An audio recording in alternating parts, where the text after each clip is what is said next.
Wa ndugu zangu Waislamu, narudi kwenye kauli yangu nikimshukuru kwanza mwenye nyumba na familia yake, nikimshukuru shehe wetu, nitamuita ni kijana wangu, nyinyi mnamuita Sheikh Kudra, mimi ni kijana wangu kama gisi na nyinyi ni mkubwa wenu wa moja na wengine ni wakubwa kwake. Mwenyezi Mungu amjaze baraka kwa kuwa amejitolea muda wake kwa kuja ili tujumuike kutengeneza hili jambo.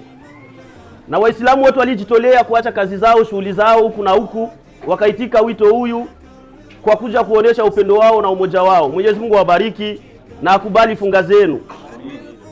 Nikisema sifa kamilifu ni zake Mwenyezi Mungu, wallahi askari akiwashika au askari akimshika mtu huwa anatetemeka kwenye barabara.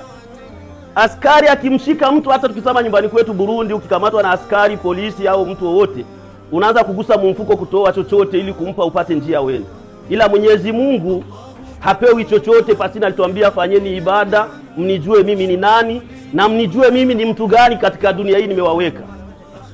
Tuko katika dunia ya ngapi hivi sasa? Au tuko katika karne ya ngapi hivi sasa? Waliotangulia, alikuwa mama mmoja alimwendea, alikuwa analia, hakumwendea Mtume, alikuwa analia. Alipokuwa analia, anamlilia mtoto wake kafariki. Alipofariki yule mama analia, anasema wallahi nasikitika sana, mtoto wangu kaondoka. Nabii Muhammad sallallahu alaihi wasallam rehema na amani juu yake alimuuliza yule mama, akamwambia mama, kwa nini unalia? Akamwambia wallahi nasikitika sana, mtoto wangu anaondoka na miaka 500, angali mdogo, angali chembe chembe, nasikitika sana. Nabii Muhammad sallallahu alaihi wasallam akamwambia mama, wallahi kuna karne inayokuja, hii miaka hii wallahi itakuwa sijui kama wataifikisha. Leo sisi Mwenyezi Mungu neema aliyotupa kutupa Uislamu na kufika kwenye huyu muda tumejaliwa swaumu tukufu, wallahi tubadilike ndani ya nafsi zetu. Wa ndugu zangu, tukumbukeni Mwenyezi Mungu apewi rushwa, ila Mwenyezi Mungu anatuamrisha tupendane na tufanye ibada, tuheshimiane, awe mkubwa mheshimu mdogo na mdogo amheshimu mkubwa. Wa ndugu zangu, kitu kinaitwa samahani ni herufu ndogo, ila wengi kukitumia au kukitumikisha wanaona ni ujinga au ni kujizalilisha. Kama gisi Sheikh Kudra aliongea hapa, katika mtu aliyomfuata ni maneno mazito yalikuwepo. Neno samahani ni lidogo, ila ukilitimiza unaandikiwa milima ya kutosha. Wa ndugu zangu, unasameheka katika njia nyingi. Kujenga undugu wa familia ni kitu kimoja, wallahi kinaleta mapenzi. Familia sio yule mnatoka na tumbo moja. Familia ni kama gisi ummati Muhammad sallallahu alaihi wasallam, gisi Mtume alikuwa na maswahaba, gisi Mtume alikuwa na watu pembeni. Mtume alipoulizwa na mtoto wake Bi Fatima, kamuuliza baba yake, baba, mimi nitakuwa wa kwanza kuingia peponi? Baba yake alimwambia hapana, kamuone mama wa kwanza atayokuwa peponi. Ni mama gani? Alimwambia hapana, ule mlima wa kwanza, wa pili, wa tatu tamuona. Fatima alipokwenda turu ya kwanza, alipokwenda turu ya pili, alipokwenda turu ya hizo turu mbili, anasumbuliwa kumuona huyo mtu.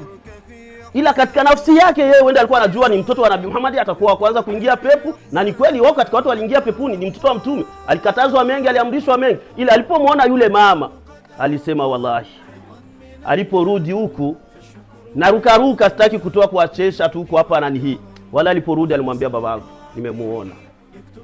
Tutumike kama gisi Fatima alikubali kuona, akateseka kupandele milima, na sisi tujirudi yeko. Je, hiki kitu kinatufanya sisi tukusanyike hapa ni cha umoja? Au hiki kitu kinatukusanyika hapa tuongeze tena mizozo? Mungu katupa macho tuone, katupa masikio tusikie, katupa kichwa kina mengi kinabeba. Awe mtoto awe mkubwa, atafikia tu kwenye uzito wa kujua majukumu ni kitu gani. Kwa nini nimezungumza hivyo ndugu zangu? Upendo ni wa lazima. Tumechangia sahani moja, tumekunywa maji, aliyojitolea uwezo wake wa kutukaribisha kwake, katukaribisha, katupa kile alijaliwa na Mwenyezi Mungu. Mungu amzidishie neema na baraka. Alichokitoa azidishiwe na azidishiwe maradufu.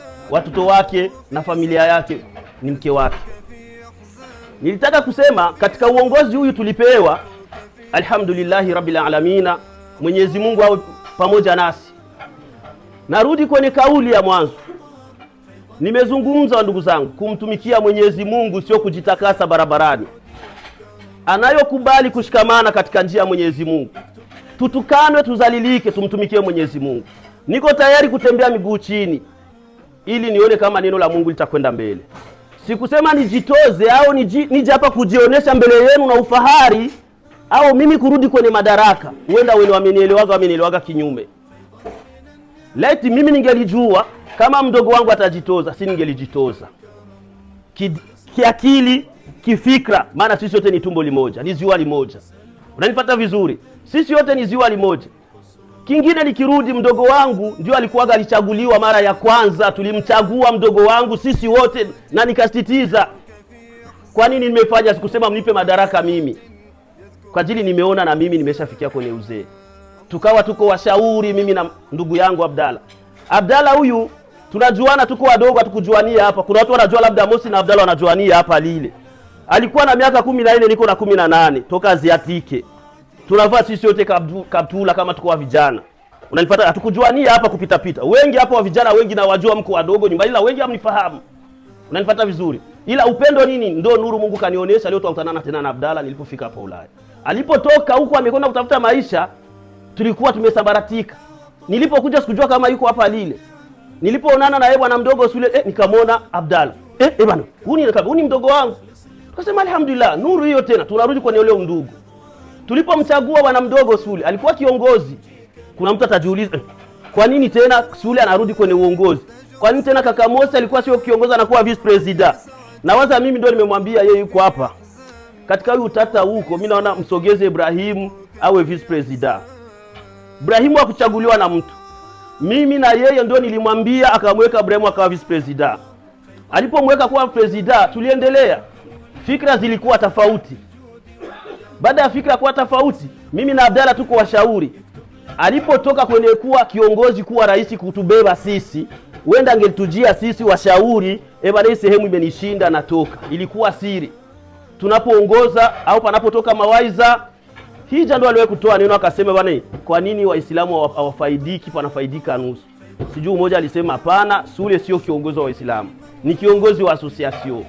Tulikuwa tuko njia panda mpaka tumekaa chini na mzee mwenzangu tukasema hapana, huyu muda unapita, tujitahidi tutafute kisi ya kutengeneza. Ndio nikawa nimechukua kuwa kiongozi wa mpito, tutapompata mtu atakuwa kiongozi. Kuna watu wenda walikuwa wanajifikiria bwana ule kachukua madaraka kwa nguvu. Hapana, si ningeleweza kuacha watu wako njia panda. Na sisi ndio tulikuwa tuwazima kwa kuweza kufanya hicho kitu. Turi ya kwanza tulipochagua hapakuwa Sheikh Kudra eti alituingia kwenye masikio tufanye hivi, tulifanya na tukamwita, alikuwepo. Sijui kama ulikuwepo hiyo siku tulichagua kiongozi. Unanipata vizuri? Sasa kwa leo Waislamu, tusifanye yale yaliyopita tukawaacha tena njia panda. Nawaza mnisikie vizuri. Leo sisi ndio kio chenu. Sio tena kesho baadaye tuache njia panda, alafu mbaki mnajiuliza na viongozi wako au kiongozi yuko wapi? Sio sifa, sikuja hapa kwa kujitambulisha eti nifanye sifa au sijui Burundi au Kongo au Tanzania. Hicho sikitaki. Ninataka umoja wa Uislamu, tuendelee tuwe kitu kimoja, tumtumikie Mwenyezi Mungu. Atayojaliwa kupata neema za Mwenyezi Mungu, alhamdulillah rabbil alamin, tushikamane. Waliokuwa na chuki ndani ya nafsi zao waziondoe, waliokuwa na matatizo rohoni mwao wayaondoe. Hakuna kitu kinaua kama kuwa na tumakundi ndugu zangu. Niko na experience kubwa, mtaniwea razi kwa kuona labda nitawachosha kwenye maneno. Hakuna kitu kinaua kama tumakundi. Nikirudisha picha ya nyuma, tulikuwa na umoja wa East Africa Sport de Lille. Tulijigawa mara 3, mara 2. Sule alikuwa akimleta Ibrahim kwenye mazoezi. Panatokea watu, mimi ni kiongozi. Bwana kaka Musi, mbona Ibrahim anakuja bana? Hapana bana, atoaji hela. Nilikuwa nabifanyia kazi kwa kuwasikiliza na najitahidi. Ila mwisho nikasema hapana. Kwa nini kitu kinajitokeza? Hawa watu wakiwa huku pembeni huwa wanaongeaga. Kwa nini hapa tukiwa hapa wananionyesha kama hapa wananijia kwenye masikio? Niliwaweka wote nikamaliza, nikamwambia njoni hapa. Nataka nijue nani asiyoongea na Ibrahimu hapa. Asiyoongea naye apandishe mkono juu. Hakuna mwalipandisha mkono juu. Ibrahimu hao wote tunaongeaga nao, ndio. Tukikutana na barabara tunaongeaga. Sasa kwa nini kwenye mpira tuwekeanie chuki? Kwa nini kwenye mpira mje kuniletea habari kwenye masikio? Laiti hapa inaonekana nani anayokazania, anayoshtumiwa, anayofanyiwa kupewa ujumbe, anajua kiongozi ni mtu mbaya. Wanayojificha nyuma ya migongo hawaonekani. Unanipata vizuri? Nilipotengeneza kile kitu nikamwambia toka leo uje ufanye mazoezi kama wengine, ila nakataa mimi kubeba mzigo wa mtu ndani ya mgongo wangu mimi. Maana nimeona hapa kama tuko tunatumikia shetani. Shetani anapokuingia wewe kwenye sikio unamsukuma fulani. Ewa, nani ule alimsukuma ule mtu pale? Hicho kitu kitoweni kwenye roho. Nataka kuwafahamisheni kuweni kitu kimoja. Mkiwa kitu kimoja tutajenga jamii yetu. Lile tulianza kwa kuingia mniliwakuta walionitangulia mimi. Ila walionitangulia mimi walinionyesha samani. Na mzee tunaokaribisha. Tulikuwa tuko watu 6. Niliwakuta Roger, Abduli, Jekizo, Gelshabi, tukuja tunafatana. Walikuwa watu 6 na Wanyarwanda kama wangapi hivi. Ila tulikuwa na upendo wa ndugu zangu. Tulifikia paka karne ya watu wangapi tuko na upendo. Lakini leo tunajikuta virisi na tuingia, shetani na tuingia, kila mtu anakuwa na watu wake watatu huku. Ukijikuta yeye anakusikia sana, ukimjaza habari anapengama, hata umtumikia Mungu. Ukijikuta na huyu tena na wengine inakuwa sio vizuri. Tuvuteni hivi vitu tumtumikie Mungu. Wa ndugu zangu nawaambieni, ninarudi tena. Ina nafasi tumechukua, ni nafasi kubwa. Ina nafasi tumechukua, ni nafasi kubwa. Tuifanyie. Sheikh Kudra aliongea. Na waza hapokeagi, aingizagi hela. Na ina nafasi tuliichukua, hamna pesa zetu tutapokea. Hamna pesa zetu ila tunapaswa kujitolea mifuko yetu sisi. Tuoneshe wanamemba na wanamemba watusapoti. Sio pesa inapohitajika tukifanya kitu tuwategemea wanamemba tu wenyewe, bwana watafanya mifuko yetu, hapana. Na waombeni tuwe na kitu kimoja ndugu zangu. Wakina mama, kuweni pamoja na sisi bega kwa bega. Fikra ya kusikia sikio pembeni, mtu analeta hili, hapana. Mtapokuwa na watu wawili pembeni, wengine wawili pembeni, hatutotengeneza kitu. Wa vijana hawa wote niliwapokea, kila kijana najua fikra yake au wenyewe hawajui fikra yangu. Kila filosofia ya mtu inapaswa ifanywe kazi. Na fikra itapokuja mezani, ile fikra itafanywa, sio obligatory ile fikra ya nyinyi mmetupa itafanywa kazi direct kama kisi mnavyotaka. Tutakwenda etape par etape, wende ikapasishwa wala isipasishwe. Tutakuwa na kamati ya kuandaa mhadhara. Kamati ya kuandaa ikiwa jambo lote linafanyikana, tutakuwa tunateua watu wa kulishimamia hilo jambo. Tukisema tuteue hapa watu, ni vurugu zitakuja. Watu tukiwa wengi kila siku ni habari huku na huku, usikubali hiki usikubali hiki. Unanifuata vizuri? Ila ningeliwaombeni mimi mnirizie kitu kimoja. Kwa ajili ya Mwenyezi Mungu. Tukiwa familia mbili kwenye ucha Mungu wa Mungu kumtumikia, tutaingia kwenye hasara. Najijua mimi nafsi yangu mimi. Wenda tata nikatoa fikra yangu mimi, kiongozi ndio mdogo wangu akasema hapana. Au mimi nikatoa ya kwangu na yeye akasema hapana. Mimi nilikuwa na waombeni na wapendeni. Ningelijua kama yeye ndo atajitoza, si ningelijitoza, maana ni damu ile moja. Ninaomba mimi nimkabidhi madaraka, niwe nashirikiana na nyinyi bega kwa bega. Awe kiongozi mwenyewe. Tena rizia mimi. Kutokana tulimchagua na rizia. Sitaki niingie mwerere, tukawaacha njia panda mkanilaumu na mimi nikiwemo. Hicho nakikataa. Narizia mwenyewe kwa nafsi yangu. Sina mashindano na mtu wala sina nipitie watu huko eti kwa ajili ya Mwenyezi Mungu. Tuko mwezi wa Ramadhani, tumtumikie Mungu. Tena roho safi pasina shida yoyote. Sijui umenikubalia nikimwomba Sheikh Kudra, hii fatwa nimeitoa, je umenirizia? Unanifuata vizuri? Maana wewe ndio utafikisha ujumbe hata kama tutakuwa tuko wote kwa Sheikh Abdul Hamidu, ila nilikuwa naomba hiki kitu. Tumbo limoja kuongoza kivyangu naona itakuwa ni vigumu. Ningeliwaombeni. Unanifuata vizuri? Unanifuata vizuri? Miaka yangu leo naeneza miaka 56 panakosa miezi michache. Sitaki kurudi nyuma, mdogo aweze kunifanyia kachicha kadogo. Na mimi na nafsi. Nabii Muhammad SAW ndio alikuwa kinani, ana hasira lakini ni mtu anakwenda. Wewe na mimi kuja kusamehe, vitabu kanichukua muda au nikarudi. Bora niwe maamuma kama wengine. Pakihitajika fikra nitaifanyia kazi, tutajumuika sisi wote wa ndugu zangu. Na nifuata vizuri? Samahani kaka. Naam, bila samahani, fikra yako tuzikajenga. Alhamdulillah rabbil alamin. Wewe familia yangu. Naam.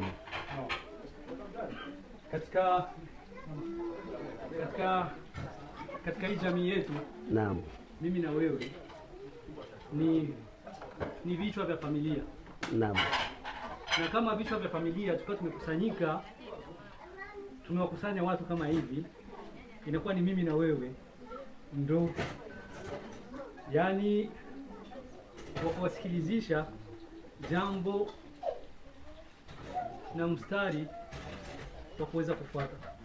Ningelikuomba kaka yangu, kwa idhini yako, kwa idhini yako na kwa idhini yangu na kwa heshima yangu na kwa heshima yako kaka yangu, mfano wetu tulishatoa kwa hivi sasa, tusiushushe na tusiwaangushe kaka. Tuwe imara mimi na wewe, tuipiganie dini ya Allah. Umezungumza jambo lizito sana, sio kama wadogo zangu wamejisikia hapa huko. Nataka nirudie tena hemo na mimi nikurudilie hemo. Nirudilie jambo nataka kuzungumza kaka yangu. Hili jambo ni la busara sana na linatuzidi sisi wote. Na nikizani linatuzidi yani kifikra na kiumri. Ni jambo lilitangulizwa na wakabla yetu. Na bado sisi tungali wala hatuna hata robo ya kusema tulifikisha hili jambo kwa uzuri. Unaona kaka yangu? Ningelikuomba kwa hisani na kwa heshima yako kaka yangu. Tumeshasimama mimi na wewe kama wazee hapa na wao vijana wetu, sisi ndo mfano. Tusiwaangushe. Tusiwaangushe. Umekubali kaka yangu, tumefika kwa siku ya leo na tumefika hapa, Allah katujalia tuko katika mwezi wa neema na baraka.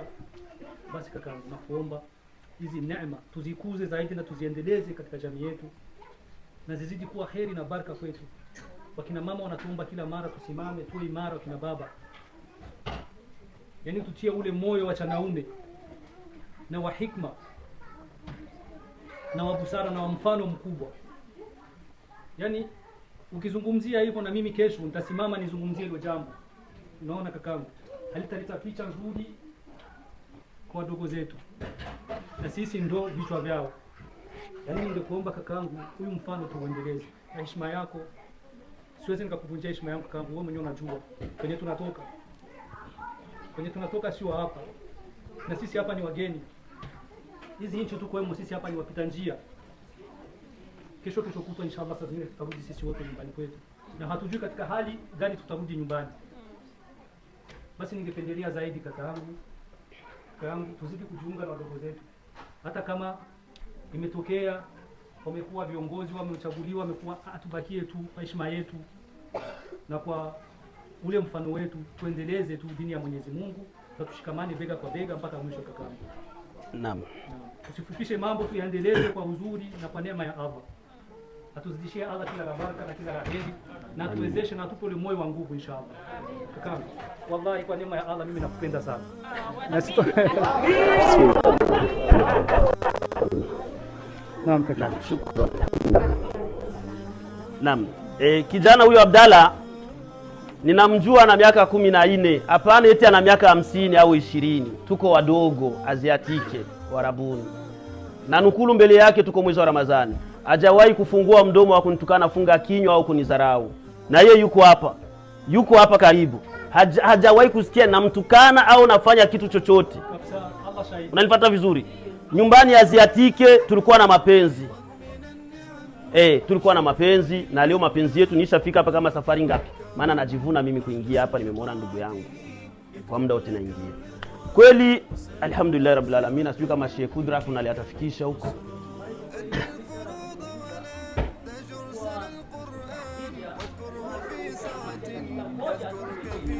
Hii harakati tumetoka nayo mbali sana.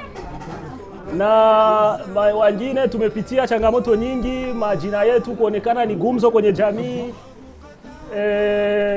Kila mtu alikuwa na la kuongea sawa na gisi anavyoona muono, kwa wenye kutusema vibaya, kwa wenye kutusema vizuri, lakini objective imekuwa tuwe na sababu ya kuwakusanya Waislamu walile kama hivi.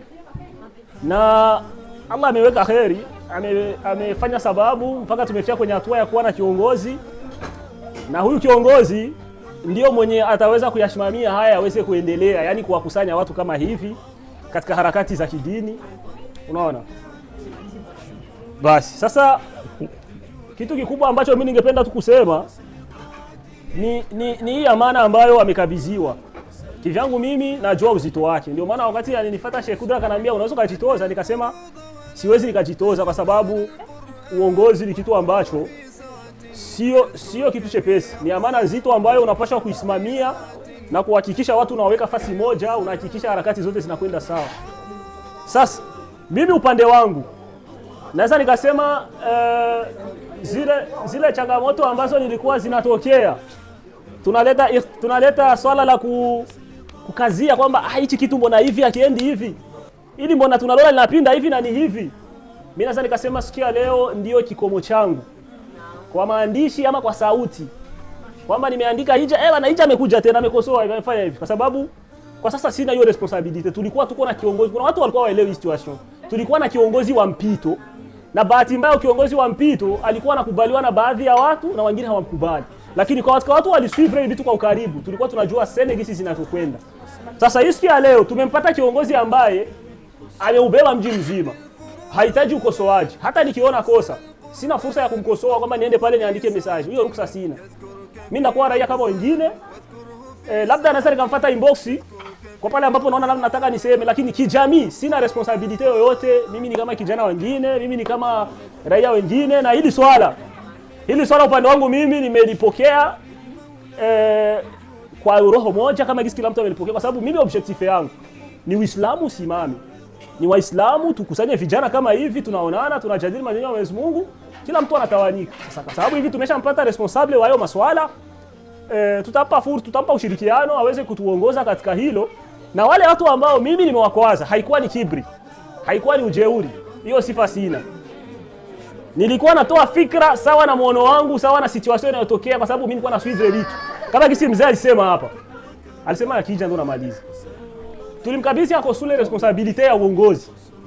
Tulipomkabidhi Ankosule responsibility ya uongozi, sasa palitokea matatizo fulani, tukawa tunapishana, lakini kwa sasa alhamdulillah wala watu ambao nimewakwazaga kwa fikra zangu ambazo ni mbovu sana naanza na shekhe wangu Sheikh Kudu.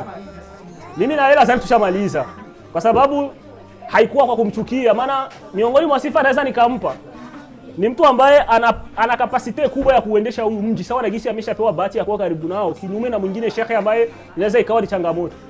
Basi mimi kwa kumalizia, wale ambao walikuwa wana tatizo na mimi, na waombeni radhi na jishusha kwenu nyinyi wote, na ni mwisho wangu wa kusema kwamba naleta tena harakati ukosoaji na nini. Kwa sasa responsibility tunawaachia viongozi waweze kutuongoza. Wa assalamu alaykum wa rahmatullahi wa barakatuh. Nashukuru inshallah. Baada ya hapo tamuomba Niliuliza kuna lotaongea au nimalizie tu? Ningoje umalize. Inshallah. Nimalizie. Tutamalizia. Kiongozi wetu atasimama katika sharia na kitu kinaitwa bai'a. Bai'a maana yake ni nini? Ni kumpatia mkono wa ahadi kiongozi wetu. Sawa? Tutaifanya hiyo kwa kutekeleza sunna Swali langu ni hili, wa ndugu zangu, tueni na masikio ya kusikia. Kuna fununu au kudukudu au kile au yule, hivi sasa vimekwisha. Kuna watu labda nafsini mwao waangaliki na utoto vitu. Kuna tule na kudukudu, ulikuwa ukisikia watashindwa, watatulia. Mimi nawaza nilikuwa kila watu wakiandika message mbovu kwenye group kwa ajili ya Mwenyezi Mungu, wote wakina mapigo, hata mtoto wangu wa mwisho ndo niliongezaga kupigia huyo hapa. Nilikuwa nawafuata inbox naambia naacheni hivyo vitu. Mvitizamishe hivyo, usijibu. Kuna wakati hata Sheikh Kudra kuna wakati niliwahi kumpigia na yeye. Nikamwambia bwana tizama gisi hapa peno ameniambia wamrudishe. Nikasema tazama kitu katoa hata neno limoja la kutengeneza.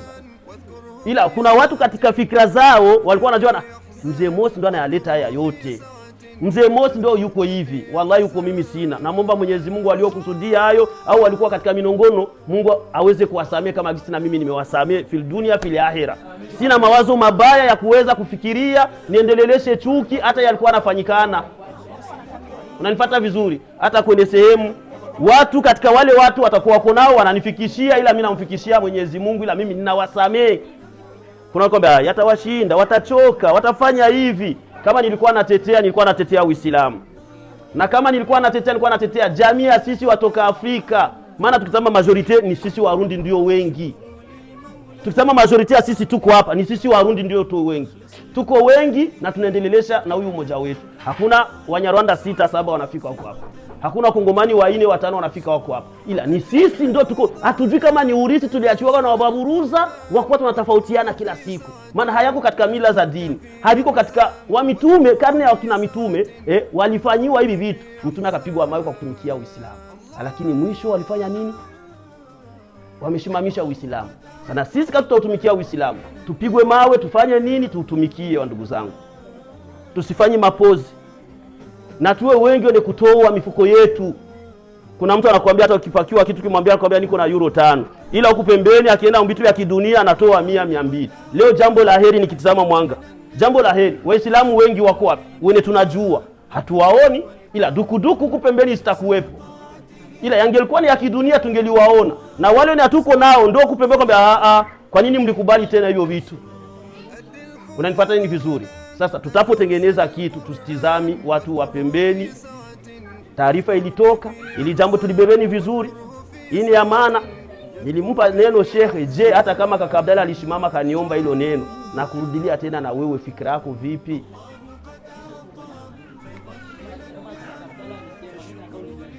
Naam. Inshallah Mungu abarikiwe. Inshallah kwa uwezo wake Mwenyezi Mungu tutashirikiana. Ila mimi katika miaka nimeishi au katika sehemu yote sio nchi yangu ya kwanza nimetembea. Nishatembea nchi 6. Ila hata bwana mdogo wengi walikuwa wajui nikitoka wajui nakwenda wapi. Ila unapotembea unakwenda unaongeza lisansi kwenye akili yako. Yote mtu alipita yote, ile ni university alipita emo. Ile ni university ni mtu ameingia emo kwa yote. Kama mtu hakuweza kuingiza akili na za kujiongeza, sio ni kama tutakapata zingine akili. Na nifuateni wa ndugu zangu. Tuache roho ya binafsi. Tuko hapa tuwatumikia, tujitoleeni. Hizi michango hata pakitajika 5 tuachane na tuzidishe wa ndugu zangu. Sadaka zina faida yake huko mbele. Unajikuta mtu akiwa na tatizo tutaboresha hapa katikati, kuna vitu vingine vitaongezeka katika hapo ikaa chini, tutatizama leo tutafanya. Shukrani. Salamu alaykum wa rahmatullahi wa barakatuh.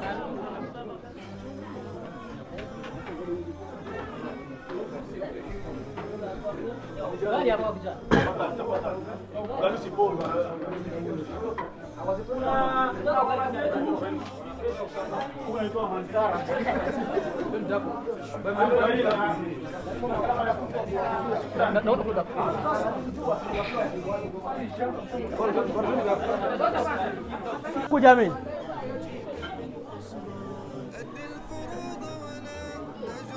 Tumemaliza.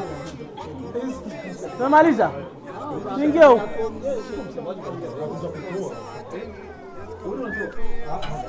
Assalamu alaikum wa rahmatullahi wa barakatuh.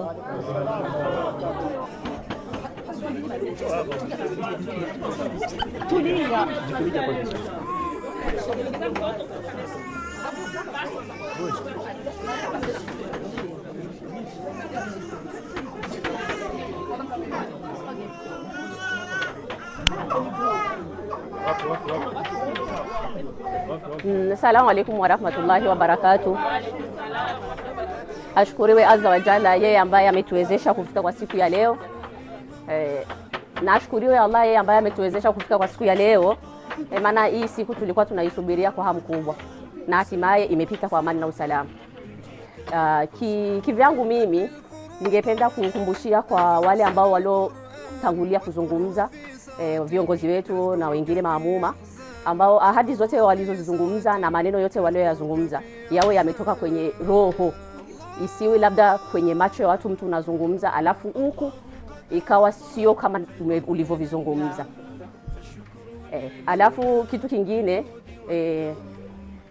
nilikuwa napendelea kusema kivyangu binafsi, katika grupe letu la Waislamu wa Lile nilikuwa naombi kivyangu kwa president wetu amepita, akae chini atafakari, kwa kuwa lile grupe ni la Waislamu wa Lile na imani hivyo kama sikosei. Kwa hiyo tulikuwa tunapendelea tuwe watu wa Lile tu, pasiwe mtu yoyote yule, awe mtu wa Lile. Hatujakataa labda kiongozi kama wewe wa Ufaransa umo kwa sababu unahusika, maana na imani unaelewa chenye ninachokizungumza. Kwa hiyo watu wa Lile ndio tujue furaha yetu, aibu yetu, vitu yote biwe ni Lile tu, pasiwe mtu sijui wa Burundi, sijui wa Mayotte, sijui wa wapi. Watu wa Lile tu. Alafu kitu kingine awe admi tumchague kama inawezekana hata sasa hivi, yani vipite leo bikuishe, au president atakaa na kamati yake wachague admi mwenye ambaye atakuwa pale anafikisha ujumbe. alafu huyo admin atizamwe na ambiwe mipaka yenye kuna mtu anaweza kaleta kitu akawa amemjibu kwa nafsi kwa nafsi ya matakwa yake, kumbe amjibu vizuri kwa kumuelewesha kihikma. Inaweza kuwa sio ni kundi ni grupe la dini, mtu ameuliza alafu huku chini ukaja kama vile unamkase, inakuwa haipendezi. Mueleweshe mtu kwa hikma na adabu, maisha yanaendelea.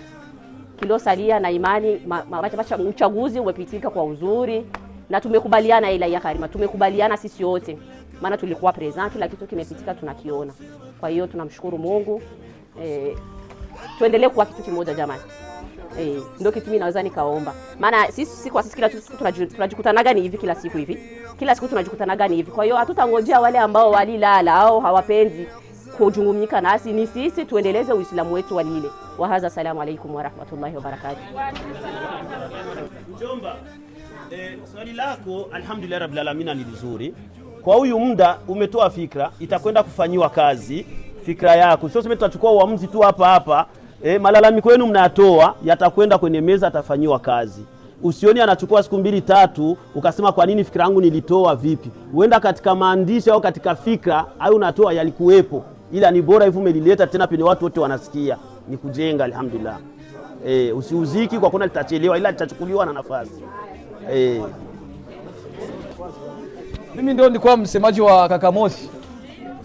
Ça fait 6 ans niko msemaji wake. 6 ans ni msemaji wake kwa kuwa mfika jana. Niko msemaji wake Kaka Mosi na nilijaribu kuiweka watu ndani ya grupu kina misigara zaidi nawaona. Wakina Imam Masudi zaidi nawaona, mashehe wengi nimeweka ndani ya grupu na watu wengine wapitia kwenye pembeni. Grupu liko na watu 150, lakini kuna wengine wako mwajenda yangu naambia msiniweki mimi ndani ya grupu. Wako tu kando tu, wako pembeni, lakini kuna wengine wako ndani ya grupu. Kwa hiyo mimi ndio nilikuwa msemaji. Kwa kuanzia leo madaraka nampa kiongozi. Kama kisi dada yangu alisema kusikana admin kwenye grupu. Mimi niko admin na jere grupu. Kila virisi vyote kwa grupu niko naviona sana. Na niko makini sana na grupu. Na ndio maana grupu inaona existing. Sasa kwa hiyo kuanzia leo mimi nitampa kiongozi grupu.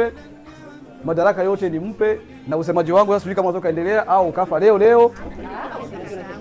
Kwa kuwa kazi nimeifanya muda mrefu sana. Nadhani nimeona hata mashehe wengi wako ndani ya grupu, mimi ndio nimeweka ndani. Na pembeni tunaongea inbox wanauzaga bana, tukupe vitu utume grupu wanatumia. Basi wanatuma moja kwa moja, ni unjue ni mimi ndio nafanya ile mambo. Sikuja ana pande mdogo anaelewa maswala. Kwa hiyo nimeishia tu hapa, salamu kwa barakatu. Nadhani maneno yote swali zote. Na wengine ana neno.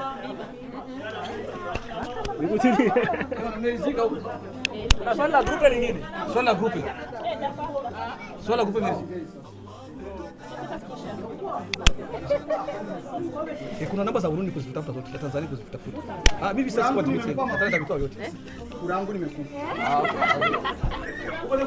Hongera kwa mara nyingine kwa kuwa kiongozi wa mji wa Lile. Asante. Unazungumziaje kwanza ushindi wako na sijui utakuwa na kipi cha kusema kuambia wana Lile? Kwa kweli mimi nina furaha kubwa sana kwa kuona watu wameweza kuniamini na kunichagua. Nadhani hiyo ni kawaida ya kila binadamu. Unapochaguliwa lazima uwe na furaha. Kwa kweli nafurahi na ninashukuru kwa watu wa Lile kwa kuona wamerudi kuniamini kwa kunipa uongozi. Kwa hiyo na mimi niko tayari kusema niweze kushirikiana nao inshallah. Na changamoto ambazo ziko Lile unazizungumziaje na unaweza ukatusaidia vipi ili katika kuinua Uislamu katika mji wetu? Hizi changamoto nadhani nishakuwa na muda mrefu hapa Lile. Ni kwamba sio vipya kwangu, ninazizoea. Kwa hiyo nitajitahidi jinsi gani ya kupambana nazo. Kitu kinaomba si tu wenye mambo uongozi, lazima uwe na hikma, subra. Nadhani ndio itafanya mtu uweze kufanya kazi vizuri. Unaizungumziaje situation hiyo kwamba vice president ni kaka yako? Kiukweli kwangu mimi ni jambo la kawaida. Ni jambo la kawaida kwa sababu unaweza kuwa mwana ndugu lakini mkawa na fikra tofauti. Sasa na mimi hiyo haikunipa shida kwa sababu kwanza kitu nachukulia sina ubaya naye, hana ubaya na mimi. Maana yake hakuna uadui. Sasa mimi nina fikra zangu zenye ninataka nifikishe, nisaidie jamii. tofauti na yeye gisi fikra zake anazo. Kwa hiyo hicho ndio kimenifanya mimi nijitoze ili nisaidie jamii kile ambacho che mimi na au kile che naona kinahitajika kwenye jamii niwasaidie. Ni hicho. Sawa sawa. Tunakupongeza sana na tunakuomba Allah akuwekee pesa katika jukumu lako zito la kuongoza Wanalili. Maana Wanalili sio polepole. Sio polepole kabisa. Kwa hiyo tunakuombea kheri inshallah. Tunawazoea ni vijana wetu. Ndio. Ila tunajua kisi nitakavyokwenda nao inshallah. Na ni mzoefu pia. Naam. Kama kisi ninavyokwenda nao kwenye mambo ya mpira. Ndio. Nao kwenye dini najua hawatonisumbua sana. Inshallah. Na sisi tunakuombea kheri sana. Inshallah.